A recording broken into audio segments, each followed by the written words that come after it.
Mes chers amis, bonjour.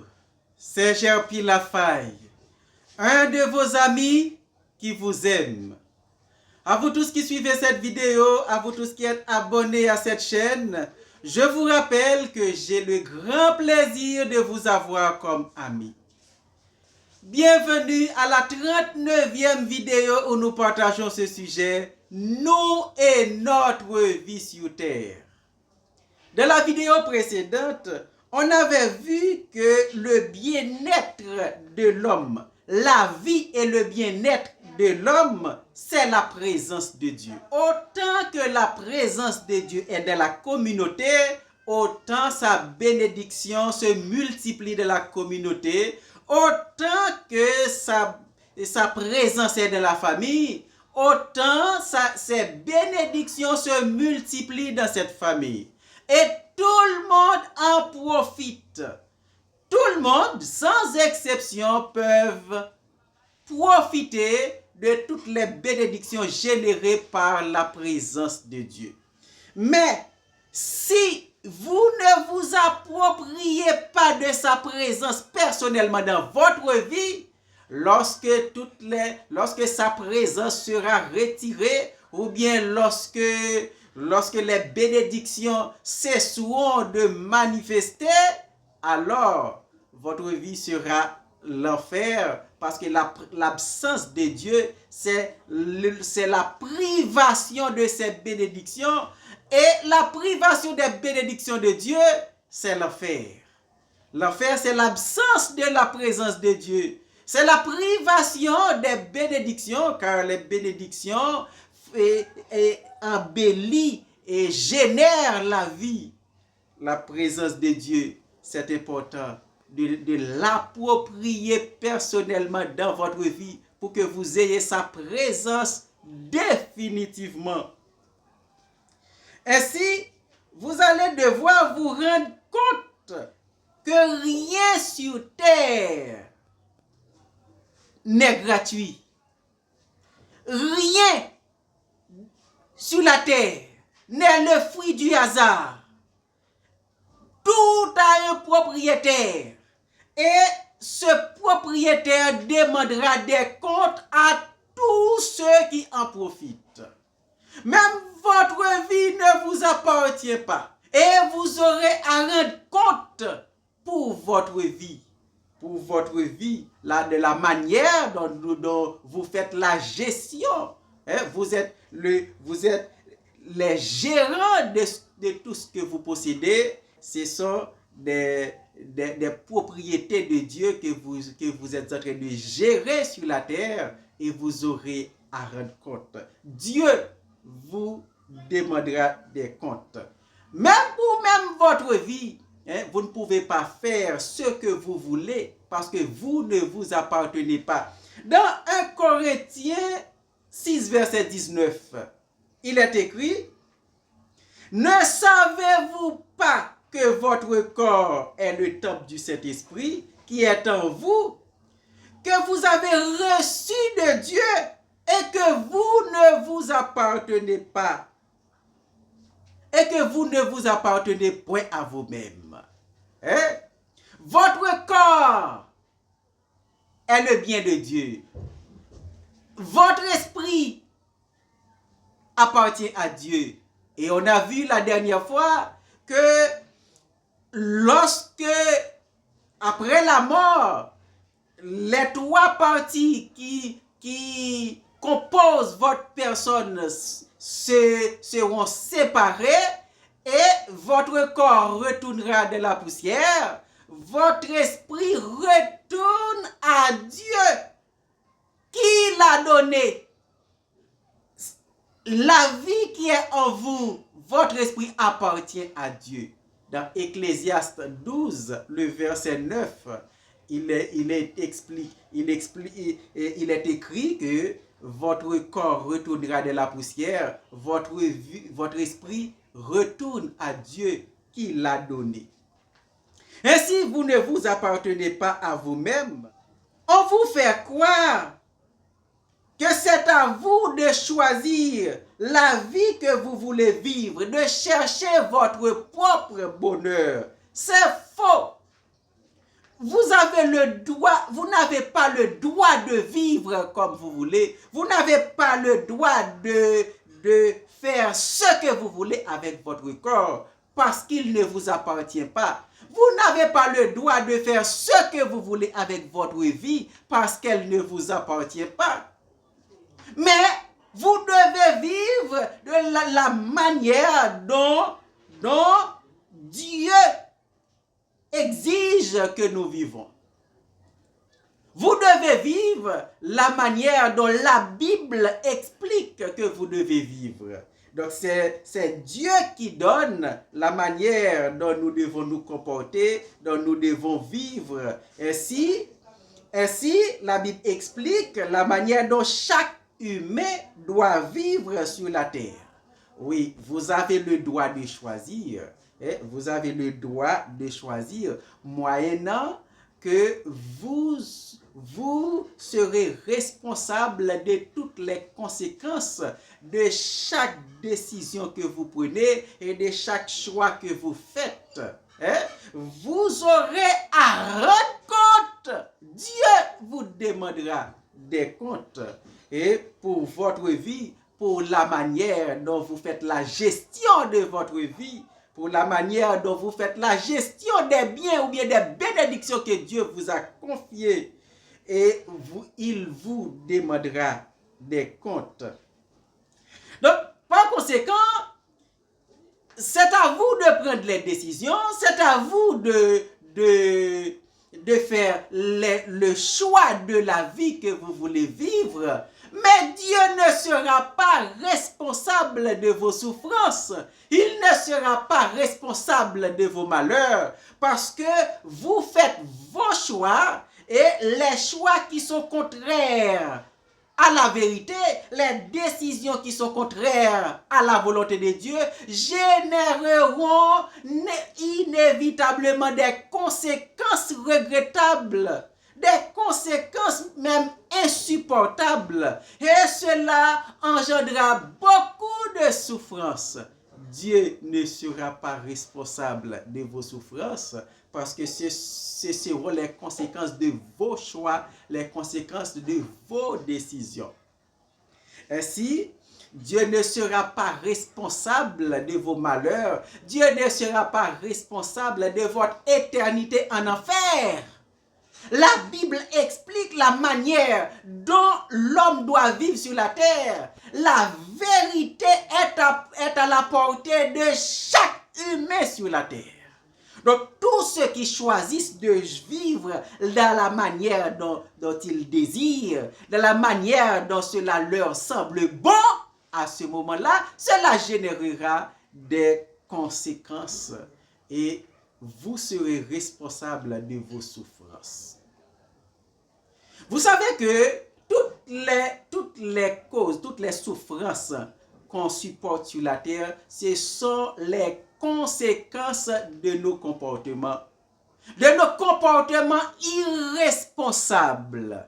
Les maladies qui se multiplient, mais les maladies sont multipliées à cause des pratiques immorales, des pratiques abominables. Les pratiques immorales, les pratiques sexuelles abominables génèrent beaucoup de maladies et les maladies sont transmises d'une personne à une autre. Il y a beaucoup d'abominations dans la sexualité.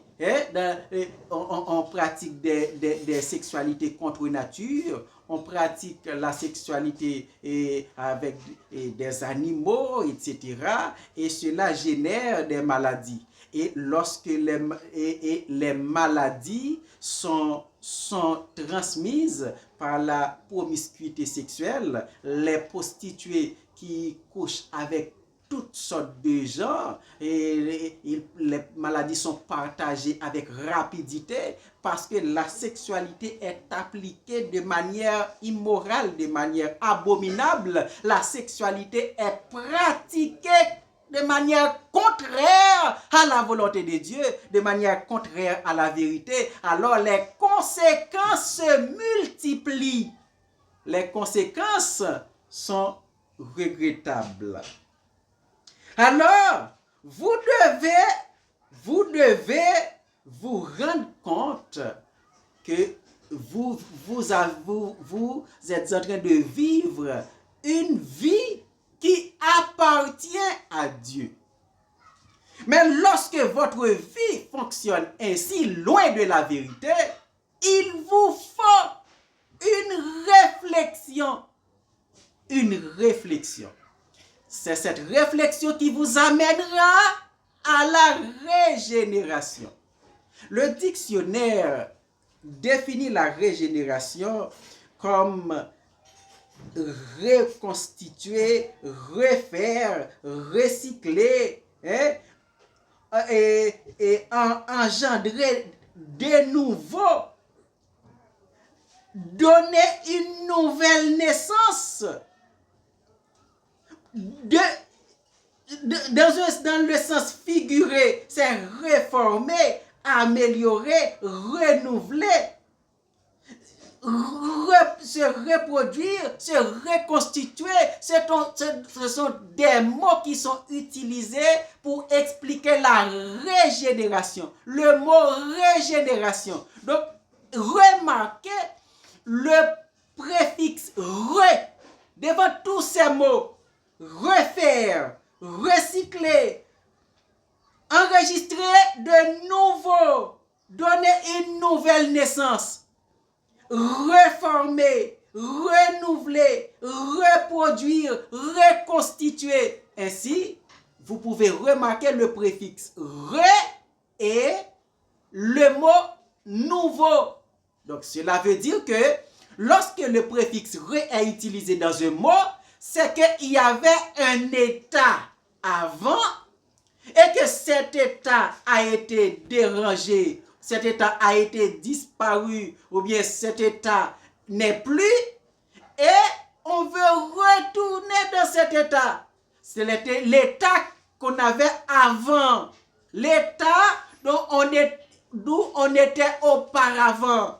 Donc, c'est ça la régénération, c'est que vous prenez une voie qui est mauvaise, vous êtes sur un mauvais chemin et il vous faut faire une réflexion que vous êtes sur un mauvais chemin pour pouvoir rembourser, pour pouvoir prendre une nouvelle décision pour vous ramener dans le vrai chemin, ou dans l'état normal que vous étiez avant. C'est ça, régénération.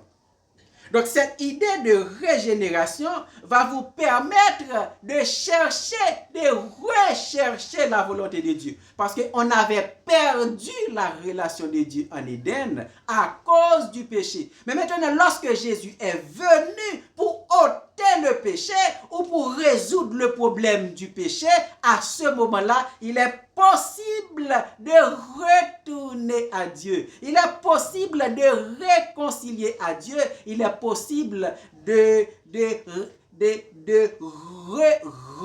reprendre ce qu'on avait perdu avant, l'état qu'on avait perdu avant. Donc, la réflexion qui vous amène à la régénération, c'est la réflexion qui vous permet de vous rendre compte que vous êtes sur un mauvais chemin et que vous devez abandonner la mauvaise voie pour pouvoir chercher la volonté de Dieu, la voie de la vérité. C'est ça, la régénération.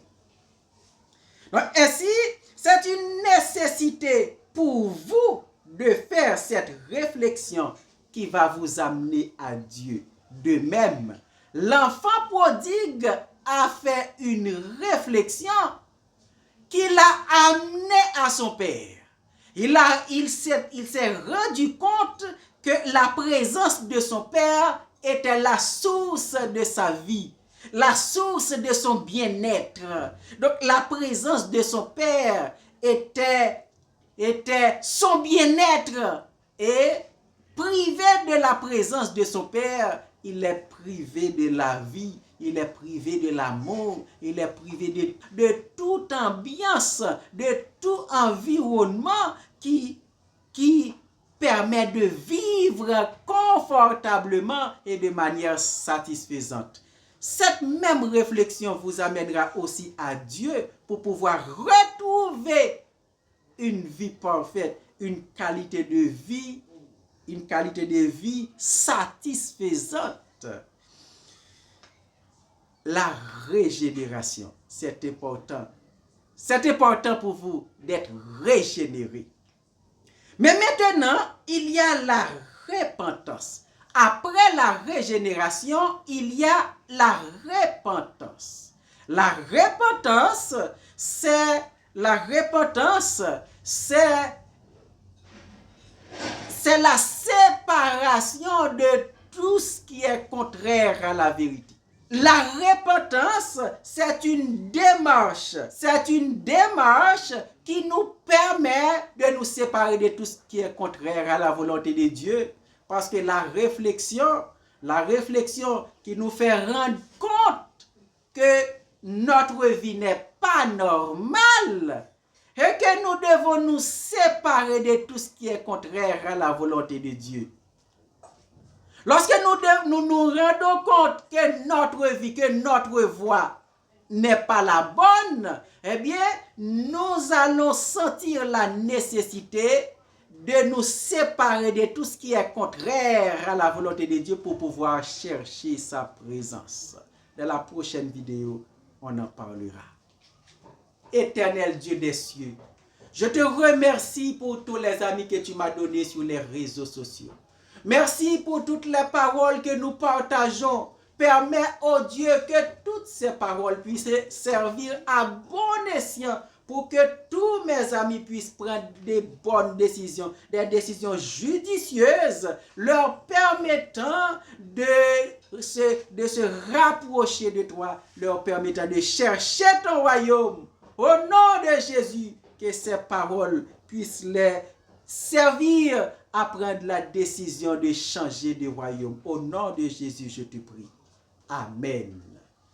Abonnez à la vidéo, abonnez à la chaîne, partagez la vidéo et dans vos commentaires, faites part de vos appréciations, de vos suggestions ou de vos questions. Ajoutez un like et je vous dis à bientôt.